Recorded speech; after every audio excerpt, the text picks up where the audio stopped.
Hey guys, welcome back to my channel. Thank you so much for clicking. If you need, oh man, I'm really enjoying this twist out.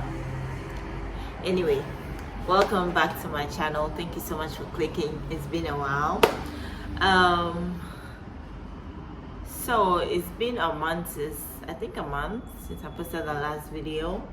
But as I said, I'll be creating more content for you guys, so when I eventually get the pin, I just flow. So in today's video, I'd like us to talk about porosity. Okay, I realized that especially in Ghana and in Africa, most people don't know what their curl type is, what their porosity is, and other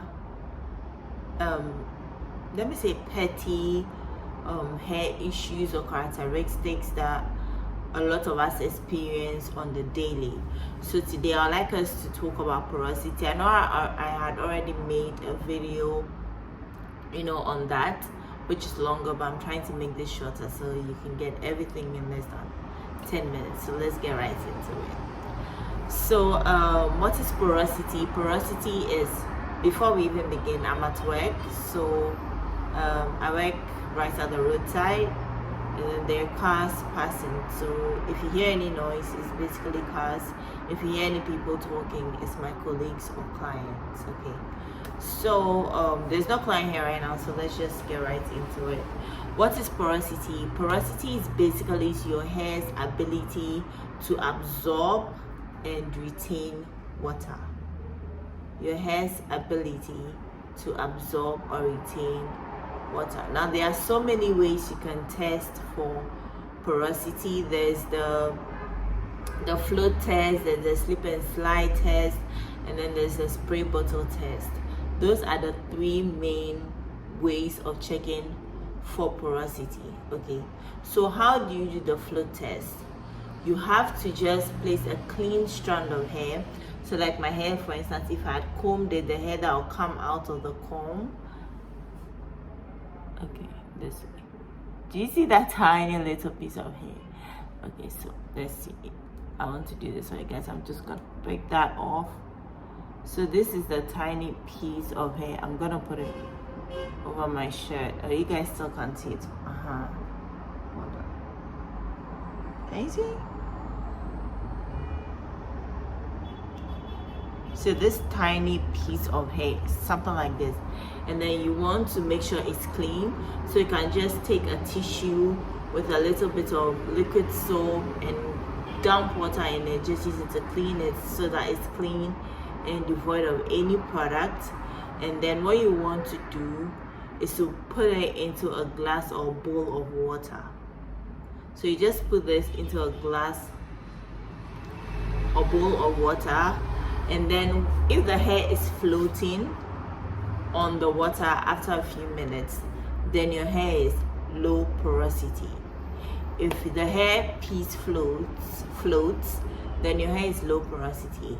Now if it's medium porosity, it's going to float and sink halfway. So you're going to see, like, let's say 50% of the hair on top of the water and 50% of the hair submerged into the water. Now if it is high porosity, it's going to sink completely. Okay, so with the float test, you put the hair piece into a glass of water. If it floats, you're low porosity. If it's submerged 50-50, you're medium porosity. And if it sinks completely, then you know that you're high porosity. Now the second way to test for porosity is the slip and slide test. So what you're going to do is you're going to take a clean strand of hair, piece of hair, probably smaller than this. And what you're going to do is you're going to run your fingers along the strands from the top towards your roots. From here towards your roots. Okay, so now with this particular test, if you find out that your hair shaft, like when you're running your fingers along the hair shaft, if it is smooth and then and you feel like your hair cuticles are tight, then you know that you're low porosity, because low porosity hair normally tends to be very fine.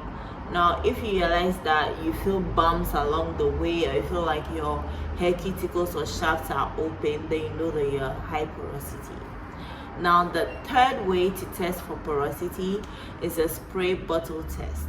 Now what you're going to do is you're going to take a small section of the hair, then with a spray bottle is, you know, those bottles with something like this in it, or you know, something that you can basically just spray water or liquid out of. So you're going to take a spray bottle with a tiny section of the hair. You're going to spray a small amount of water on it.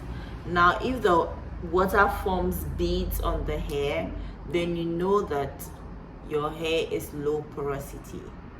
Now if your hair is high porosity, your hair is going to quickly absorb the water, and then if it's medium porosity, you see that the water will sit on the hair a little bit before it absorbs. Now let's talk about some characteristics of low porosity hair. Now low porosity hair, first of all, is moisture resistant, but then by it being moisture resistant, it basically means that it takes a while for the hair to absorb the water and really, you know, work with the water. But then when it finally absorbs the water, it takes a bit to dry, in the sense that low porosity hair tends to absorb water and retain it. Low porosity hair finds it a bit hard to absorb water, but it retains it after the absorption has been done. Another characteristic of low porosity hair is that it is prone to product buildup. So if you find out that your hair is low porosity, you might want to cut down on the amount of product you use on your hair. And then a subsection of it's being prone to product buildup. When you have low porosity hair, you might want to use conditioners or deep conditioners or whatever that are protein free, because with low porosity hair you don't need protein, and even if you do need protein, it has to be the mildest form of protein, like an avocado max or something like that. You don't need the big forms of protein like the hydrolyzed proteins and all of that. If you have high porosity hair, you might also want to use humectants like honey and glycerin to keep your hair soft and to help it to retain the moisture, because yeah, basically, so that's what it means. Then what are humectants? Humectants basically help you to draw water from the atmosphere, something of the sort, and, you know, seal in the moisture in your hair. So you can use that, but you can get that by using glycerin or honey. So those are the two forms of humectants I know. And you might also want to use products that are very rich in moisture. So you might want to use products or oils like shea oil or shea butter, coconut oil, coconut butters, jojoba oil or butters, etc.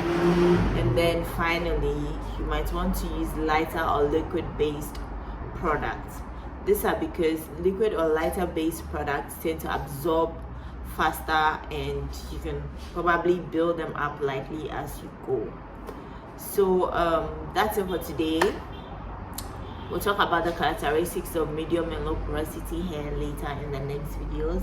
So if you like this video and you find it helpful, please do well to give it a thumbs up, subscribe to my channel for more, and share this video to your friends and family. I love you guys, and I'll see you in the next one. Bye. And let me know if you want to see more content like this.